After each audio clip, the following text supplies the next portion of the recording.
பிருந்தாவனம் என்னும் மாடம் பேரருள் தவம் செய்யும் கூடம்.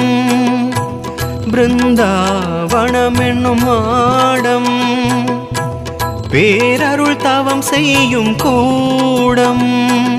அந்தம் தன்னில் ரகுநந்தன் தங்கும் ஒரு அற்புதத்தின் தவ கோலம். சிந்தும் ஜீவ ஒளி ராகவேந்திர நிதி சுந்தரத்தின் தலமாகும்.